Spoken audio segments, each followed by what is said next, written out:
ہم نے اذان کو 5 وقت اذان، 4 وقت اذان، 3 وقت اذان، جو بھی آپ سن پائیں، اذان کو ہم نے چھوٹے چھوٹے بچوں کو 2 سال کی عمر سے ان کو ایسی کنڈیشن کر دیا ہے کہ azaan is an alarm for them to stop wherever they are. وہ وہاں رک جاتے ہیں، چاہے وہ ایکٹیویٹی کر رہے ہوں، چاہے وہ فٹ بال کھیل رہے ہوں، چاہے وہ سیڑھی پہ چڑھ رہے ہیں، وہ جہاں ہوتے ہیں وہاں رک کر آنکھیں بند کرتے ہیں اور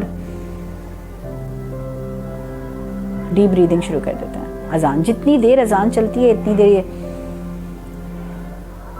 اور ایک اذان کے اندر 15 سے 16 ڈیپ بریتھس ہوتی ہیں.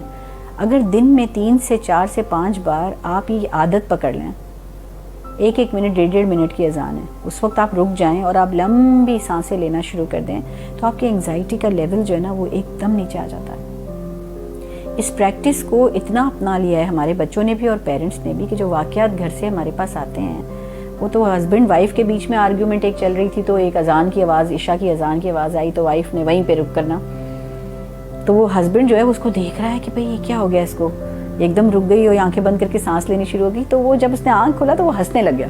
تو جو بات تھی وہ بات پتہ نہیں کہاں چلے گئی. اسی طرح 2 بچے آپس میں لڑ رہے تھے، ایک بڑا بچہ ہماری اسکول آتا ہے اور ایک چھوٹا ننھا منا بچہ ابھی تک اسکول نہیں جاتا، وہ ایک ہی گاڑی کے اوپر کھلونے پہ لڑ رہے تھے. اذان ہوئی تو اذان جیسی ہوتی ہے نا، they are conditioned, it's like an alarm بجا وہ رک جاتے ہیں وہیں. تو وہ بڑا والا بچہ رک گیا، اس نے آنکھیں بند کر کے سانس لینی شروع کر دی گہری گہری. چھوٹا والا کھلونا لے کے بھاگ گیا. ماں نے دیکھا کہ میرا بڑا والا بچہ، تو وہ بھی اس کے قریب گئی، اس کو پیچھے سے ہگ کیا، اپنے بازو میں لیا اور اس نے بھی سانس لینی شروع کر دی. بائی دا ٹائم وہ اذان ختم ہوئی، بچہ ٹرن اراؤنڈ ہوا، ماں نے اس کو گلے سے لگایا. ہی ڈڈنٹ ایون ریممبر کیا ہوا